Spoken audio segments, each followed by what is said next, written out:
Recorded Books presents Hot Mess by Jeff Kinney. Narrated by Ramon Diocampo. June. Monday. My dad's always saying you can pick your nose, but you can't pick your family. And even though I get his meaning, it doesn't exactly make me want to share a bowl of popcorn with him. He's right about family, though. Because the second you're born, you're automatically in a group of people you never asked to be a part of. The moment your parents bring you home, you meet a bunch of strangers with balloons shouting, "It's a boy!" In fact, when you're born, a bunch of stuff has already been decided for you, like where you'll live and even what language you'll speak. But since you can't actually talk yet, you can't tell the people taking care of you that mushed-up prunes and carrots are a bad combination. "I think he likes it," Mom would say when I was in my high chair. But even though I was only able to sputter, "Oomph," I did not, in fact, like it. The first thing you learn as a kid is that grown-ups are the ones in charge. And the second thing you learn is that they don't always make the best decisions.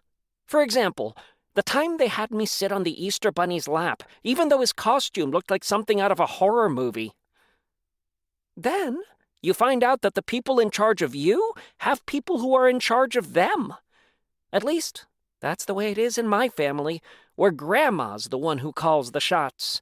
But you'd never know she had so much power just by looking at her. She seems like a very nice lady who is always baking for us. "I made you your favorite cookies." There's actually a whole story to how Grandma became the head of our family.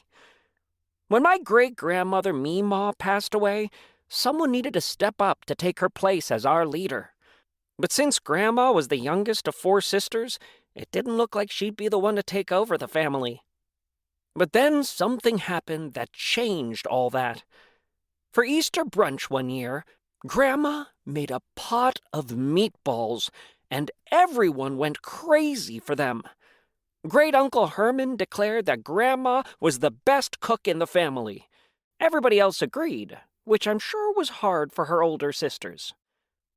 The way it works in my family is that if you're the best cook, you get to host the big holidays, like Thanksgiving and Christmas. But Grandma's older sisters all live far away, and they don't like to travel on holidays. So, Great Aunt Lou came up with a special recipe of her own to try and one-up Grandma, but she just couldn't top Grandma's meatballs. "Care for some spinach dip?" Great Aunt Lou said as she glopped it on our plates. Ever since Grandma introduced her special meatballs, everyone's been trying to get her to tell them the secret recipe. But Grandma's no dummy. She knows that giving it up would be giving up her power. So, she just tells everybody that her meatballs only have one ingredient, and it's love. Nobody seems satisfied with that answer, though. And lately, a few of my aunts have been trying to steal the recipe. Last Christmas, Aunt Gretchen tried to sneak away with a few meatballs so she could take them to a lab and get them analyzed for their ingredients. The only reason she didn't get away with it was because Grandma's dog, Sweetie, sniffed them out before she could get to her car. And Sweetie can bark really loud. Bark! Bark! Bark! Then one night, Aunt Audra came to stay with Grandma and hid her phone in a kitchen cabinet so she could record Grandma making a batch of meatballs. But Grandma discovered the phone and put it in the garbage disposal. Everybody's always telling Grandma her recipe is so good she should open a restaurant and make a pile of money. My Aunt Veronica is a businesswoman, and she even came up with a plan for a whole chain of restaurants that would serve Grandma's meatballs. The tagline would be, To keep listening to this audiobook, I've left you a link in the description so you can do it, at no cost thanks to Audible's 30-day free trial.